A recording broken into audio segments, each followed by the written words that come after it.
Welcome to Chudiwal physics classes.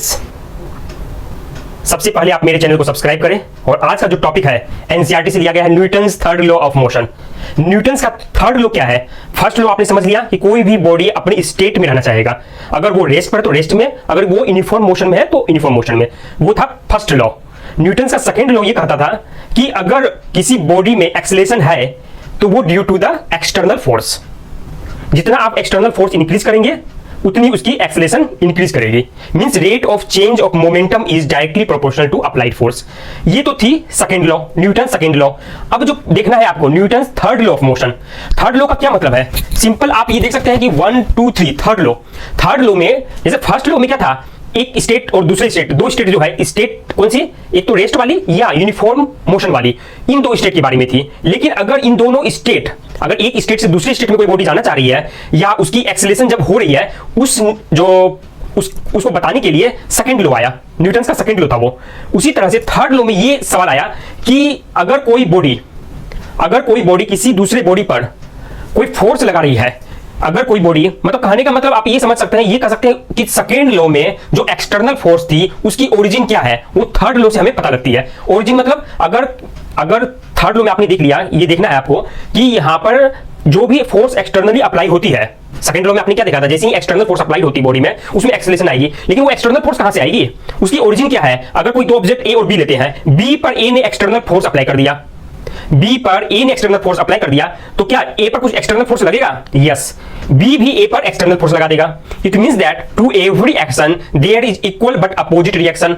देखिए, action और reaction ये दो टर्म अलग अलग लग रहे हैं, लेकिन दोनों का सिग्निफिकेंस बस फोर्स के टर्म में आपको समझना है कि कोई भी फोर्स आप अप्लाई करेंगे तो अपोज उस फोर्स को किया जाएगा दूसरे बॉडी द्वारा। यानी दो अलग अलग बॉडी के लिए ये वाला रूल है Newton third law of motion, कि एक बॉडी ने किसी पर फोर्स लगाया, किसी पर एक्शन किया, तो दूसरी बॉडी दूसरे पर रिएक्ट करेगी। और यहां पर ये जो मिसलीडिंग टर्म है एक्शन और रिएक्शन, तो हम ये समझते हैं कि एक्शन पहले होता है, रिएक्शन बाद में। नहीं, एक्शन और रिएक्शन साइमल्टेनियसली होता है। सपोज ऐसा इसलिए आप किसी को भी एक्शन बोल सकते हैं, किसी को भी रिएक्शन बोल सकते हैं, ये एक साथ काम करता है। एग्जांपल के लिए, अगर कोई बॉडी अर्थ पर आप लिफ्ट कर रहे हैं या कहीं पर भी है, सपोज अर्थ पर जो बॉडी है, तो अर्थ उस बॉडी को क्या करती है, नीचे की तरफ खींचती है।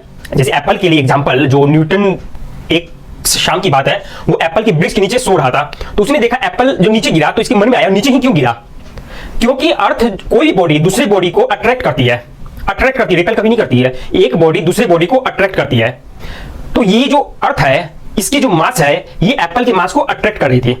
तो ये आपको समझ में, आप ये सोच सकते हैं कि यहां पर तो एक्शन हुआ, सपोज कोई एक्शन या रिएक्शन कुछ भी कहा, यहां पर फोर्स लगाया, अर्थ ने कोई फोर्स लगाया एप्पल पर, क्या एप्पल भी अर्थ को अपनी तरफ खींच रहा है? यस, अर्थ भी कोई फोर्स से, same equal and opposite force से अर्थ को अपनी तरफ खींचता है।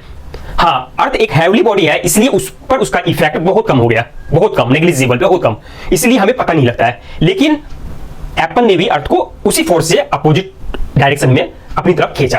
क्लियर? तो जो भी एक्शन होगा, जो भी रिएक्शन होगा, इक्वल एंड अपोजिट होगा। क्लियर? एग्जांपल के लिए, आप अगर स्प्रिंग को प्रेस करते हैं, जैसे जैसे प्रेस करेंगे, जैसे ही प्रेस करने लगेंगे, आपने कुछ फोर्स लगा रहे हैं, हर इंस्टेंट पर फोर्स लगा रहे हैं, हर इंस्टेंट पर जितनी फोर्स आपकी बढ़ती जा रही है, सपोज क्योंकि उसकी नेचुरल लेंथ से आप कंप्रेस कर रहे हैं, तो जितनी उसकी लेंथ छोटी होगी स्प्रिंग की, उतना ज्यादा कंप्रेस आप कर रहे हैं, तो उतनी फोर्स आपको अप्लाई करनी पड़ेगी, आपको ज्यादा अप्लाई करनी पड़ेगी फोर्स।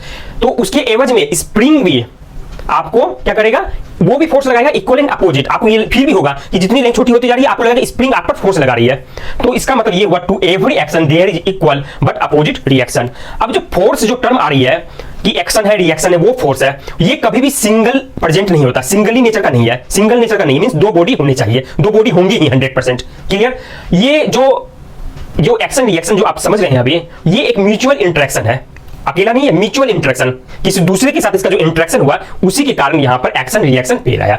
ये चीज क्लियर? अब जो फोर्स है, जब भी यहां पर आएगा, जब भी कोई भी फोर्स, एक्सटर्नल फोर्स कोई भी, तो वो हमेशा पेयर में आएगा, 100%। वो कभी सिंगली नहीं आया कि आपने इसको पुश किया और वॉल ने आप पर कुछ भी फोर्स ना लगाया, ऐसा कभी नहीं होगा। आप फोर्स लगाए, उसी इंस्टेंट पे उसने भी फोर्स लगाया, तो किसी एक को एक्शन बोलेंगे, किसी दूसरे को रिएक्शन बोलेंगे। अब एक्शन और रिएक्शन जो फोर्स है, इसमें कोई कॉज इफेक्ट नहीं समझना आपको। ऐसा नहीं कि किसी कारण, मतलब एक हो गया कॉज, दूसरा हो गया इफेक्ट, ये नहीं है। किसी को भी यहां पर कॉज इफेक्ट का कुछ भी नहीं रूल है। क्लियर? एक्शन और रिएक्शन किसी को भी ले सकते हैं, कोई भी किसी को बोल सकते हैं एक्शन और दूसरे को रिएक्शन, एक ही इंस्टेंट में लगता है। क्लियर? अब अगर कोई डिफरेंट बॉडी हो, अगर सपोज दो एग्जांपल लूंगा मैं, अगर दो डिफरेंट बॉडी, ठीक है, मैं ए और बी को ले रहा हूं, ये दोनों अगर आप एक सिस्टम में नहीं मान रहे। सपोज ये वन बॉडी, ये दो बॉडी, दूसरा बॉडी ए और बी, इसने इस पर फोर्स लगाया तो 100% ये वाला भी इस पर फोर्स लगाया, इक्वल एंड अपोजिट। तो ये जो फोर्स है, ये जो फोर्स इसने लगाया उसी इंस्टेंट पर इसने भी इसको लगाया, ये जो फोर्स है वो एक्सटर्नल फोर्स है। क्लियर? अब आप ये सोच सकते हैं कि यहां पर एक आपको मिसलीडिंग, मतलब ये सोच सकते हैं कि हाँ इसने फोर्स लगाया तो इसको भी फोर्स लग गया, तो इक्वल एंड अपोजिट फोर्स, तो इसका मतलब यहां पर कैंसिल हो गया फोर्स और जीरो हो गया उसका इफेक्ट। नहीं, इसने इस पर फोर्स लगाया तो इस पर इफेक्ट देखने के लिए हम इसका फ्री बॉडी डायग्राम बनाएंगे। क्लियर? यहां पर एक ये ऑब्जेक्ट है, ये दूसरी ऑब्जेक्ट है, इस पर किसी ने फोर्स लगाया तो ये जो लगाया फोर्स उससे हमें ध्यान नहीं देना है, उसे हमें नहीं देखना है, क्योंकि फ्री बॉडी डायग्राम जो होती है वो बताता है कि किसी बॉडी पर जो फोर्स लगाया गया है वो सारा का सारा फोर्स आप डिनोट करते हैं डायरेक्शन के साथ। फ्री बॉडी डायग्राम में आप ये सपोज थिंक करते हैं कि इस बॉडी ने, जिसका फ्री बॉडी डायग्राम बना रहे हैं, उस बॉडी ने किसी दूसरे पर बॉडी पर जो भी फोर्स लगाया उससे हमें कोई मतलब नहीं है। बात हो रही है जिस पर हम एफबीडी बनाएंगे, जिसके लिए, जिसकी फ्री बॉडी डायग्राम जिस भी ऑब्जेक्ट का बनाएंगे, सपोज इसका बना रहे हैं, तो इस पर एक्सटर्नल फोर्स किसने किसने लगाया, सारे फोर्स को देखेंगे। और अगर अनबैलेंस्ड फोर्स है, मींस नेट फोर्स अगर जीरो नहीं है इस सिस्टम के लिए, इसकी मोशन हमें देखनी है, तब हम ये बोलेंगे यहां पर कुछ ना कुछ एक्सेलेरेशन होगी।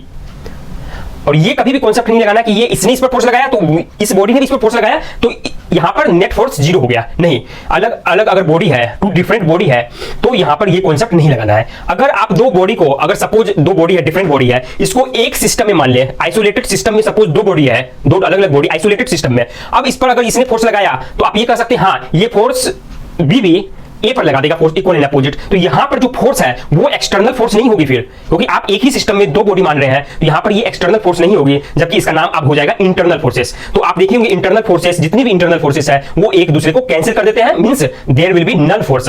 फोर्स जो है इक्वल एंड अपोजिट हो जाएंगे और टोटल फोर्स आप net force, net internal force zero कहेंगे।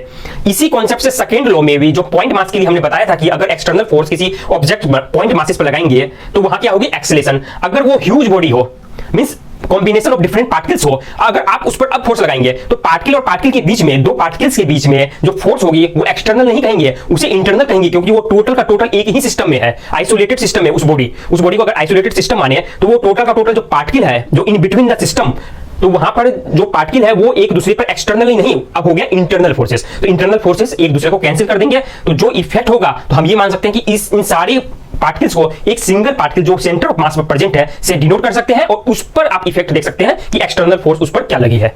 क्लियर? तो इसका जो एप्लीकेशन है, जो इंटरनल फोर्स का एप्लीकेशन है, जो आप अगर कोई आइसोलेटेड सिस्टम ही मान ले दो बॉडी को, कि उस सिस्टम में वो दो बॉडी प्रेजेंट है, तो जो भी एक्सटर्नली फोर्स अप्लाई कर रहे हैं तो उस बॉडी के लिए, उस सिस्टम के लिए वो इंटरनल फोर्स हो जाएगा और इंटरनल फोर्स एक दूसरे को हमेशा कैंसिल कर देंगे।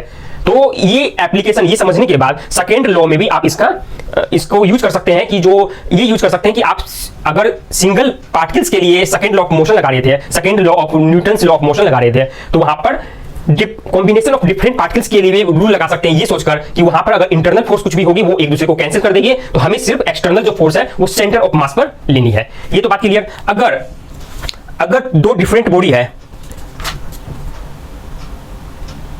तो ये था concept Newton's third law of motion के लिए।